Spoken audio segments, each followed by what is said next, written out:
así que adelante. Vale, siguiendo con esta serie que llevo haciendo desde hace una semana, voy a repasar hoy los libros que leí en el 2012, porque empecé por el 2009, 2010, 2011, hoy tocaría 2012. Bueno, para ese año tengo unos 12 libros, más o menos.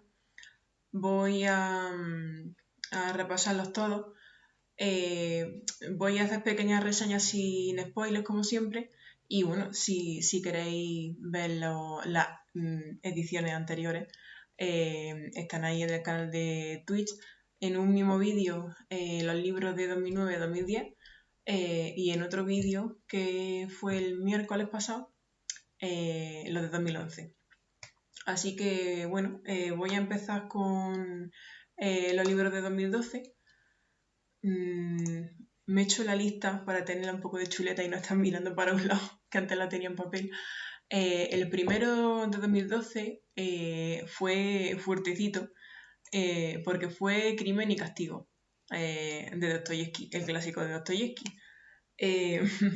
Yo empecé la lectura sabiendo que iba a ser densa, que iba a ser dura, porque es uno de estos típicos libros que tienen fama de áridos, densos, que tienen una parte oscura, que más se regodean en lo que es lo peor del alma humana y de la naturaleza humana. Y bueno, yo lo leí en esta edición, que si se ve la editorial, Edimat. Esta edición es de Feria del Libro, es decir, me costó baratita porque, de hecho, no sé si se ve por aquí, pero por abajo está como mal cortado, está torcidillo. Pero bueno, la traducción está perfectamente, y para haceros una idea, el grosor que tiene engaña porque luego la letra es bastante chiquitita. Y bueno, ¿de qué va Crimen y Castigo? Según la sinopsis, trata sobre un joven estudiante que no encuentra otra solución para aliviar su pobreza que matar y robar a una vieja usurera. La novela está estructurada sobre un tema ético. El fin no justifica los medios. Se asiste así a un complicado proceso mental durante el cual el estudiante elabora meticulosamente su crimen, sin pensar en las consecuencias directas y materiales que le puede reportar. Únicamente al final y a través del amor le llegará el arrepentimiento redentor. A ver, para ir un poquito más allá, en esta sinopsis, gran parte del libro... se une alguien. Bienvenido o bienvenida. Estamos hablando de Crimen y Castigo. Comentaba que además de lo que te cuenta la propia sinopsis del libro, gran parte de la obra es todo el proceso psicológico que pasa el protagonista, esa tortura interna que tiene después de su crimen, y cómo va analizando si ha hecho bien o ha hecho mal, o le ha compensado con cometer ese crimen. Así que es como un descenso a la locura del protagonista, y tú vas sufriendo con él y tratas de entender su razonamiento, pero al mismo tiempo te das cuenta, a la vez que él se da cuenta de la cosa tan terrible que ha hecho. Así que evidentemente es uno de los clásicos de la literatura, Crimen y Castigo. Lo recomiendo totalmente. Y es verdad que te tiene que pillar con el estado de ánimo adecuado para no hundirte con el personaje a lo largo de su proceso, pero recomendación 100%, por supuesto. Bien, el segundo libro de ese año, ya ha aparecido Julio Cortázar muchísimo en este repaso, y en esta ocasión toca Historia de Cronopio y Fama, o Cronopio y de Fama, depende un poquito de la edición. Pero bueno, la mayoría de los libros de Cortázar son relatos. Este es uno de ellos porque Cronopio y Fama es uno de los relatos que contiene este libro. Tiene bastante más. Eh, este es uno de mis favoritos de relatos, porque mi obra favorita de Julio Cortázar es Rayuela, que es novela, pero aquí hay relatos buenísimos, tengo muchísimas frases subrayadas de este libro.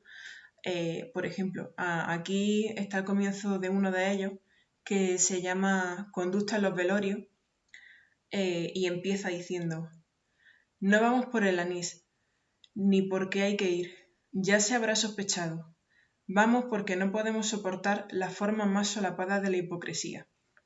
Mi prima segunda, la mayor, se encarga de cerciorarse de la índole del duelo, y si es de verdad, si se llora, porque llorar es lo único que les queda a esos hombres y mujeres entre el olor a nardo y a café.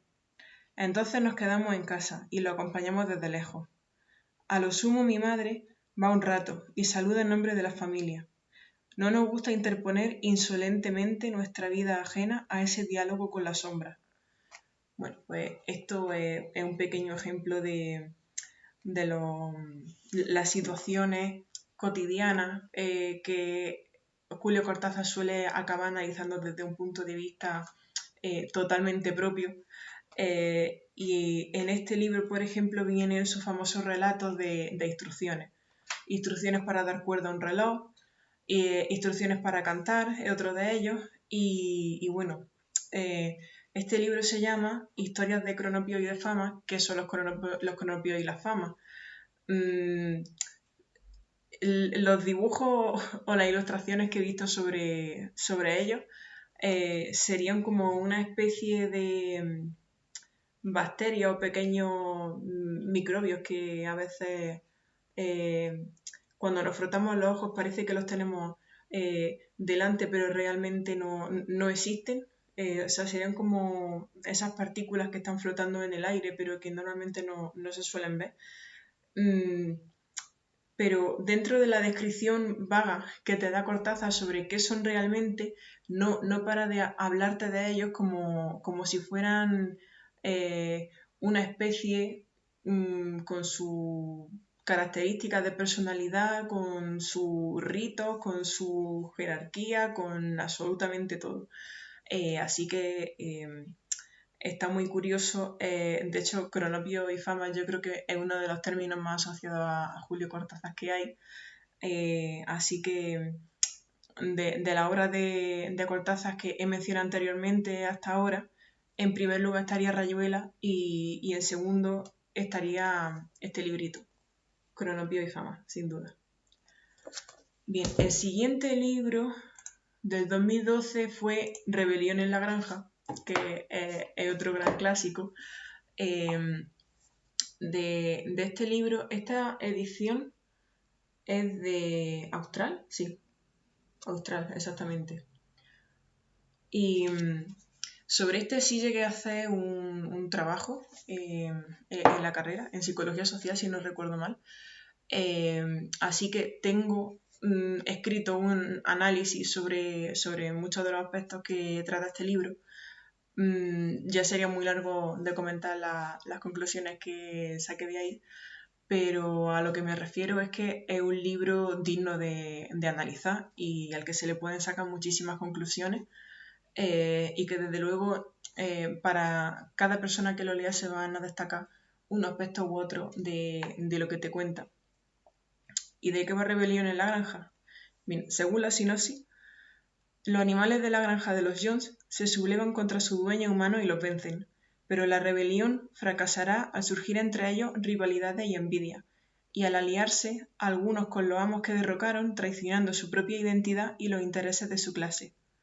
Aunque Rebelión en la Granja fue concebida como una despiadada sátira del estalinismo, el carácter universal de su mensaje hace de este libro un extraordinario análisis de la corrupción que engendra el poder, una furibunda diatriba contra el totalitarismo de cualquier especie y un lúcido examen de las manipulaciones que sufre la verdad histórica en los momentos de transformación política.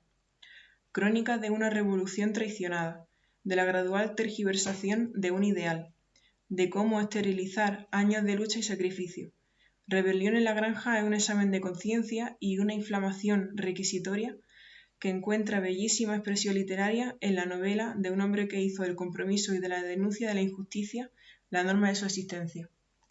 Bien, esta última frase sobre su autor, sobre Orwell, si la en 1984 también se ve claramente esta denuncia de los totalitarismos, porque en 1984 estamos en un estado que ya controla muchísimo todo lo que hace cada uno de sus individuos y llegan a controlar aspectos como el lenguaje, empezando a limitar palabras como el concepto de libertad, se va eliminando progresivamente de los diccionarios, de manera que si nadie sabe lo que es la libertad no pueden reclamar libertad. En Rebelión en la Granja vemos una cara distinta de esos totalitarismos porque te están hablando de animales, pero por ejemplo recuerdo que había un personaje que era un burro y que era el más viejo de toda la granja. Y decía algo así como, bueno, los líderes de hoy acabarán pasando y al final todo acaba siendo como siempre. Por ejemplo, aquí habla sobre una inscripción que hay en la granja y que, bueno, conforme va pasando el tiempo, la revolución empieza uniendo a todos los animales para luchar contra el enemigo, que son los amos, pero cuando esa revolución triunfa, empieza a haber una clase privilegiada y una clase oprimida. Y un reflejo de eso es esta inscripción que dice, todos los animales son iguales, pero algunos animales son más iguales que otros. Pues es un ejemplo de cómo le pega a esos bofetones en forma de palabras, en este caso, a todas esas revoluciones que se acaban tornando en dictadura o en estados totalitarios, que podemos ver bastantes ejemplos, tanto hoy en día como a lo largo de la historia. Así que yo creo que Rebelión en la Granja es un libro imprescindible para reflexionar, no solamente sobre la política, sino sobre las sociedades a lo largo de la historia y hoy en día y a lo que nos puede llevar ese tipo de situaciones. Así que, recomendación, Rebelión en la Granja de Orwell. El siguiente libro es El reino de este mundo de Alejo Carpentier. Perdón. Alejo, efectivamente. Es que no recordaba el nombre de pila, pero exactamente, Alejo Carpentier. Bien, este escritor pertenece a la corriente del realismo mágico de América Latina y bueno, si no recuerdo mal, los escritores que se encuentran dentro de ese movimiento eran Borges, Bioy Casares, el propio Carpentier y creo que Julio Cortázar también se podía incluir dentro del realismo mágico. De todos modos, voy... también un movimiento pictórico. Vale, estamos aprendiendo cosas nuevas. Movimiento literario y pictórico de mediados del siglo XX, que define su preocupación artística y el interés de mostrar lo irreal o lo extraño como algo cotidiano y común. Sí, exactamente, vale. Y si nos vamos a los autores, claro, vale. Alejo Carpentier, Gabriel García Márquez. De García Márquez es que no he leído nada todavía. Sé que es terrible, pero tengo que leer algo de Márquez. Isabel Allende, Laura Esquivel, que es la autora de Como agua para chocolate. Vale, genial. También incluyen a Frida Kahlo dentro de la pintura. Bueno, pues esto es como el marco de esta obra. Pero, ¿de qué va el reino de este mundo? Vale, realmente es una metáfora sobre el proceso de independencia de Haití. Según la sinopsis, que mezcla aquí un poco la historia del autor con el libro de sí, pero por hacer un pequeño resumen, dice, novela calificada por Mario Vargas Llosa como una de las más acabadas que haya producido la lengua española. El reino de este mundo de 1949 recrea de forma incomparable los acontecimientos que, a caballo entre los siglos XVIII y XIX, precedieron y siguieron a la independencia haitiana. Estimulado por la prodigiosa historia original y valiéndose de un magistral dominio de los recursos narrativos, Alejo Carpentier embarca al lector, merced al poder de su palabra, en un mundo exuberante, desaforado y legendario, en el que brillan con luz propia el licántropo Macandal, en que se conjugan la rebelión popular y los poderes sobrenaturales, y el dictador Henri Christophe, quien alumbró en su palacio de Sanssouci y la ciudadela de la Ferrière arquitectura dignas de Piramesi. Bueno, traduciendo un poco esta sinopsis, hablando más de lo que fue para mí leer la novela,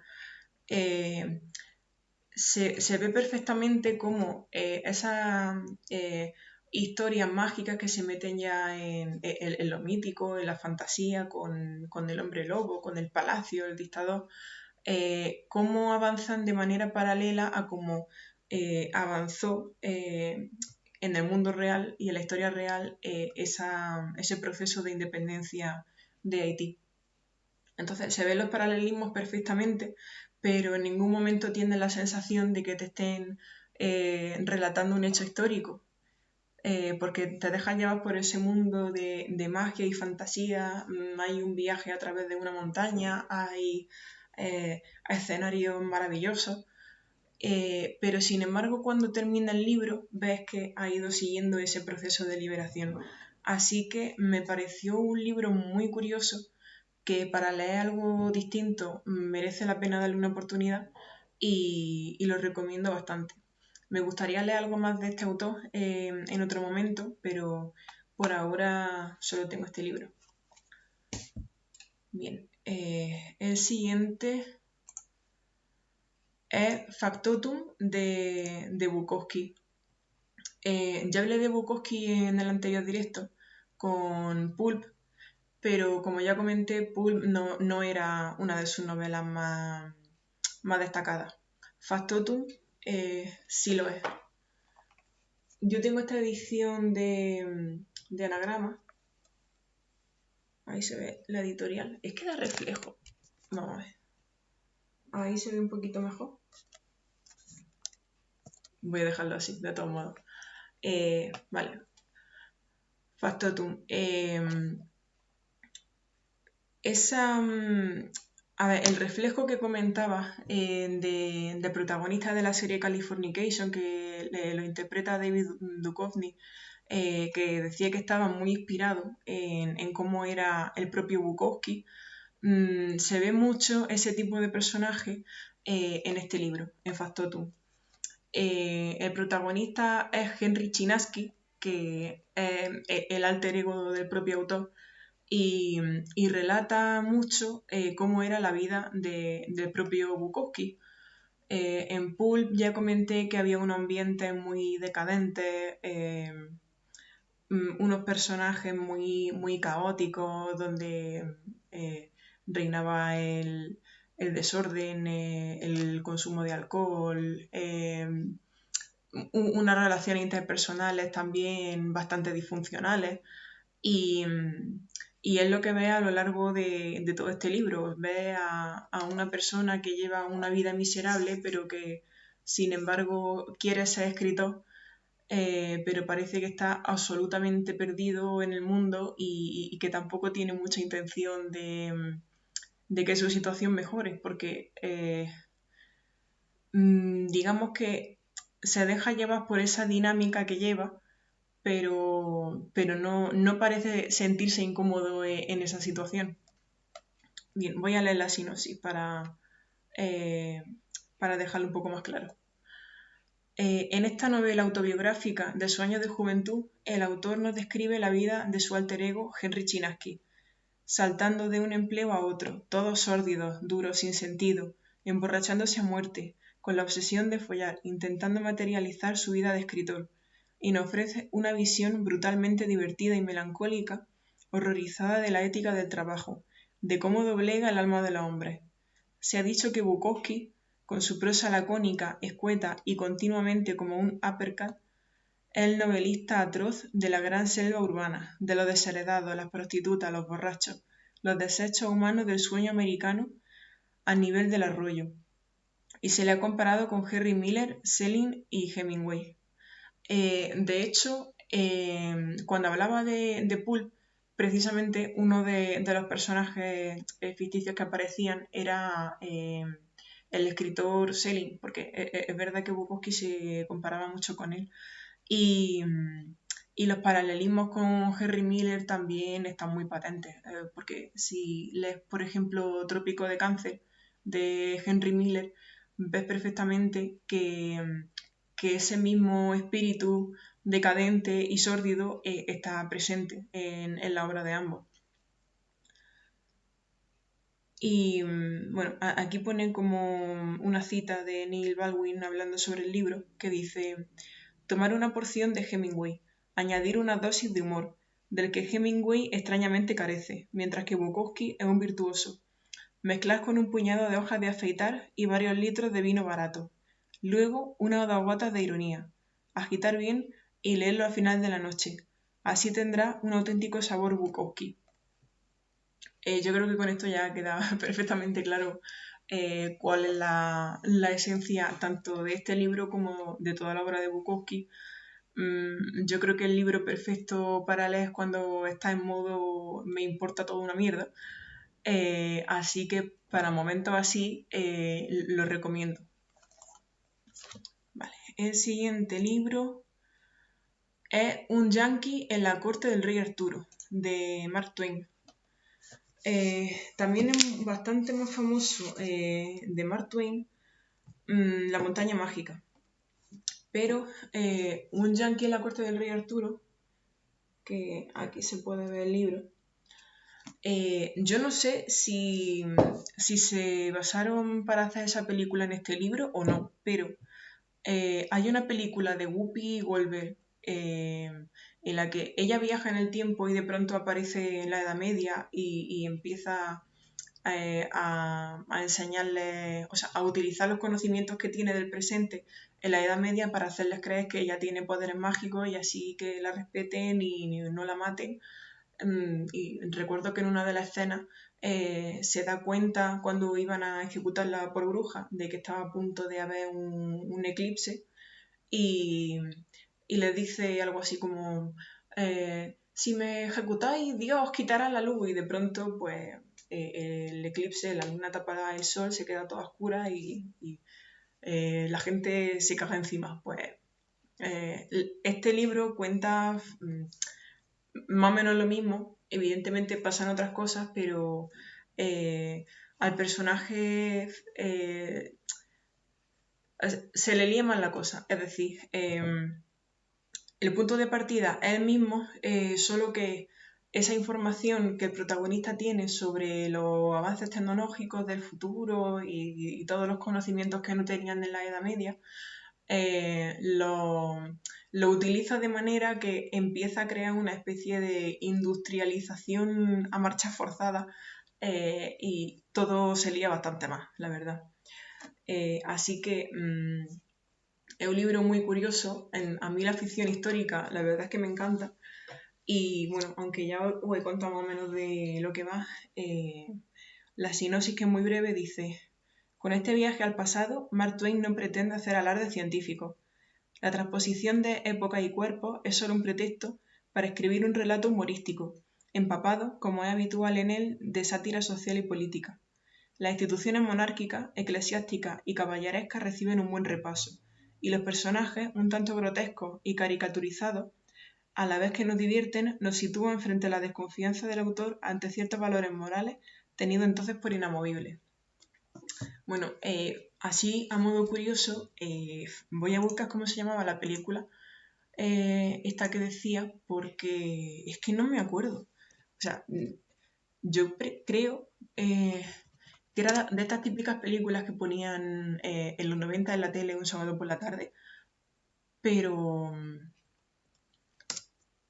voy a poner Guppy Goldberg, película, edad media, y yo creo que así tiene que salir. Vale, Desmadre en Camelot. Esa es la película. Desmadre en Camelot. Ahora voy a querer volver a verla. Bien, siguiente libro. El extranjero de Albert Camus. Bueno, de Camus ya mencioné La peste. Ese de bien. La peste que se situaba en un entorno de una epidemia, y ahora que estamos en una pandemia parece que cuadrara con la situación un poco, pero al final Albert Camus o Camus era un existencialista y se nota a lo largo de la novela. En el extranjero se palpa muchísimo más ese existencialismo porque el protagonista es prácticamente un arquetipo de cómo nos podemos sentir todos nosotros cuando no entendemos al mundo y tenemos la sensación de que queremos bajarnos de la vida y que no sentimos que hayamos hecho algo malo y sin embargo parece que todo el mundo nos está culpando por ese algo. Lo que le pasa a este protagonista no es lo que nos podría pasar a cualquiera de nosotros, porque el libro arranca con un asesinato, el asesinato de la madre del protagonista a manos de él mismo, pero él es una persona que digamos que se siente arrastrada por los acontecimientos, no sabe explicar por qué hace lo que hace, y desde su punto de vista no tiene la sensación de haber hecho algo malo a propósito.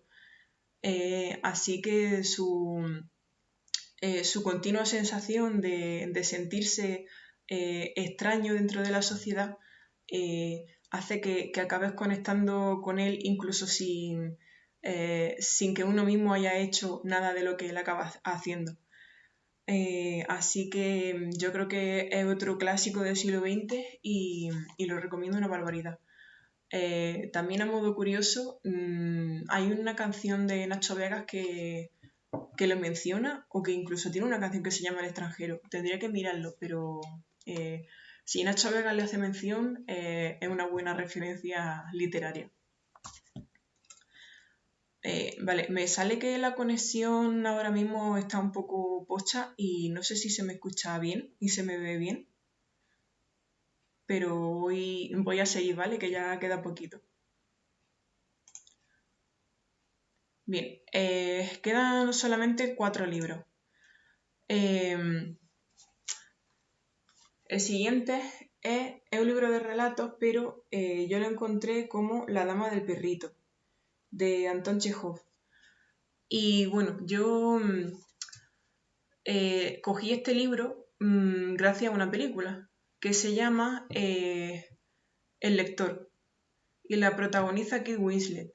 Tiene ya bastantes años, puede ser del 2005 más o menos, creo.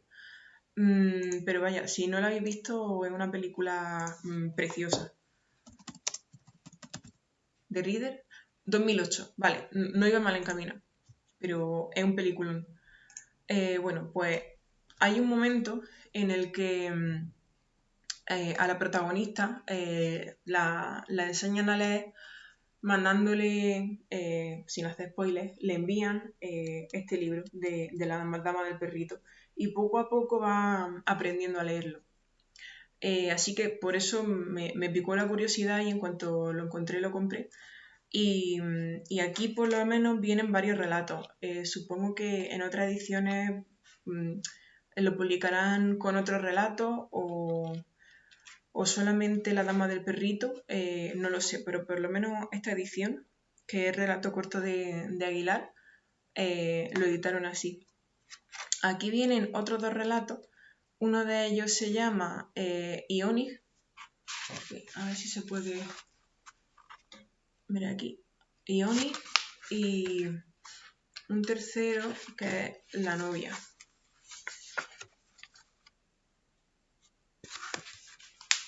Y vamos, en total los 3, vamos, es un libro muy finito, así que se lee muy rápido.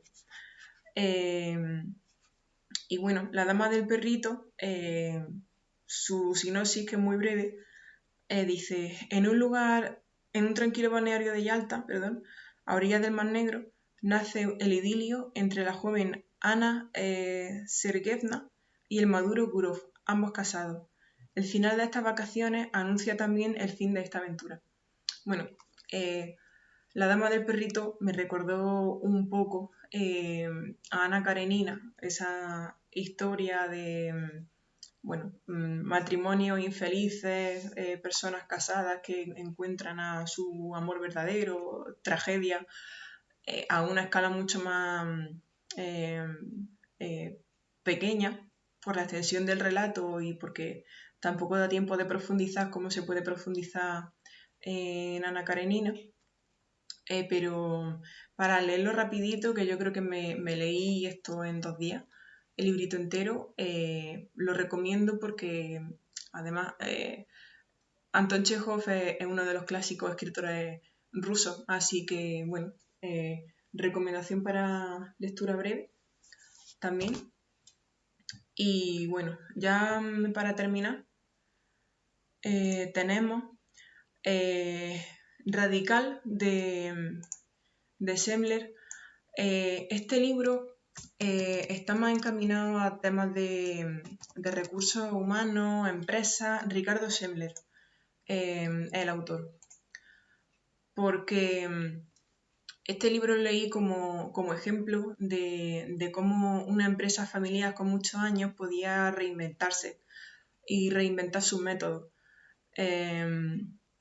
Pero claro, fuera de ese contexto puede que no sea un libro tan interesante. Si no te interesa saber cómo funcionan las empresas y el tema de recursos humanos y demás.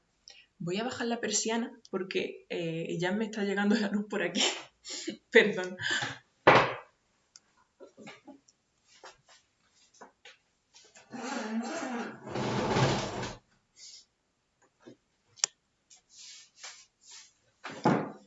Vale, mucho mejor. Vale. Por eso que ni siquiera tengo el libro porque lo cogí de biblioteca, pero en caso de que os interesen esos temas, pues ahí está. Y los dos últimos, uno de ellos es un clásico, Werther, de Goethe. Yo creo que tanto este libro como Fausto son las dos obras más destacadas de Goethe, del escritor alemán, pero a mí personalmente me gustó más Werther, porque Fausto, a pesar de que me parece un grandísimo libro, que ya hablaré más adelante de él, pero es bastante más árido y más tortuoso, diría que es la palabra.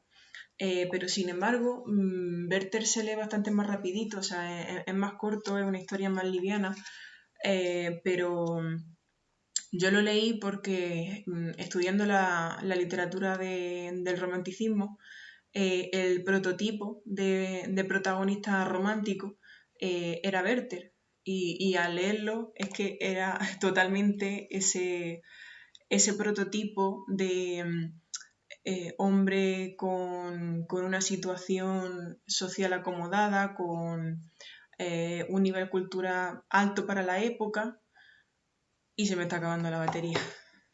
Voy a enchufarlo. O me cambio de sitio. Me voy a cambiar de sitio.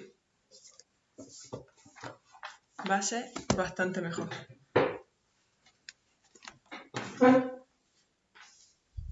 Creo que mi portátil está llegando a ese momento en el que la batería le dura bastante menos de lo que debería durar.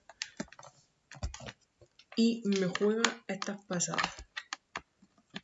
Mira que quedan solamente 2 libros. Podría aguantar un poquito más. No le da la gana. Vale.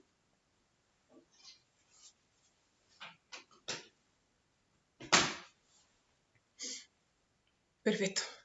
Bien. Y ahora la conexión está mejorando. Vale, ya está. Era por la batería.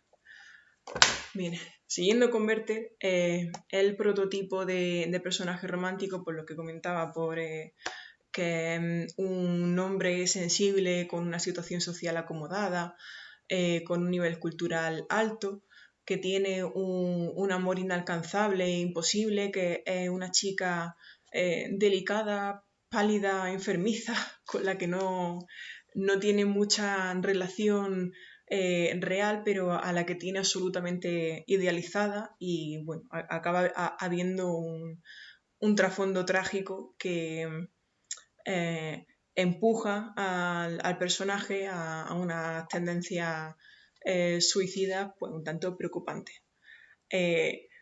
Me parece un libro muy curioso, me parece básico para entender toda la literatura del siglo XIX y lo recomiendo mucho, pero es verdad que conforme lo leía y veía bueno, esa intensidad y ese dramatismo en los sucesos que le pasaban, me parecía curioso, en un punto incluso cómico, pero por cómo se entiende ahora lo que es el romanticismo y cómo se entendía en ese momento que era el romanticismo, ha cambiado bastante la cosa.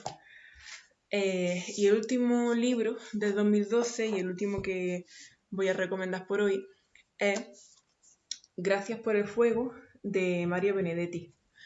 De Benedetti ya recomendé la antología poética y comenté que en esta novela hay varios poemas suyos y uno de ellos era Corazón Coraza, que recité unos poquitos versos aquí. Bueno, yo tiendo mucho cuando estoy leyendo algo y me inspira a apuntarme cosas en la primera página de los libros. Y en este caso tengo aquí una frase que dice: no es buscar al que vuela, es buscar a quien te haga volar. Y volar es perder la noción del tiempo. Bueno, supongo que algunas de las páginas de este libro me inspiraría escribir esas palabras, porque hay una historia romántica muy bonita en este libro, pero tiene también un trasfondo social y político que la verdad es que me pareció muy interesante leer en Benedetti, porque es verdad que algunos de sus poemas sí tienen ese punto de conciencia social.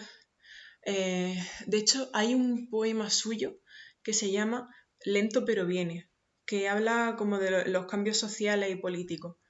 Y ve esa parte de su poesía reflejada en esta novela, la verdad es que me encantó. Y bueno, leo la sinopsis por dar un extrema sobre lo que va. Pieza fundamental de la narrativa de Mario Benedetti, Gracias por el fuego, novela una historia de frustraciones. La frustración de un asesinato y una frustración personal que a la vez reflejo de la frustración general en que se mueve un país. El fracaso de Ramón Budiño, que planea primero el asesinato de su padre y se reconoce después incapaz de llevarlo a cabo, se debe en buena medida a la actitud general de una sociedad que no tolera gestos dramáticos. Sin embargo, el radical desacomodo de clase, creencias, sentimientos, profesión y memoria del protagonista juega también un papel decisivo en el drama. De esta forma, la crisis social y política del país y la crisis personal del frustrado asesino confluyen en el trágico desenlace de esta novela. Yo creo que esto ya engancha lo suficiente como para leerla. Esta edición es de Alianza. Yo creo que Alianza la seguirá editando. Y bueno, recuerdo este libro con muchísimo cariño, la verdad, lo disfruté bastante. Y con esto cierro el repaso de los libros que leí en 2012. El siguiente, que será los de 2013, lo haré seguramente el martes, si no me ponen ninguna clase de conducir esa tarde, pero martes por la tarde seguramente. Así que espero que hayáis disfrutado de este directo, que os hayan gustado estas recomendaciones. Si vais siguiendo esta serie de vídeos, me gustaría saber cuáles son vuestros libros favoritos por ahora. Y nos vemos muy pronto. Feliz tarde, feliz sábado, feliz fin de semana. Adiós.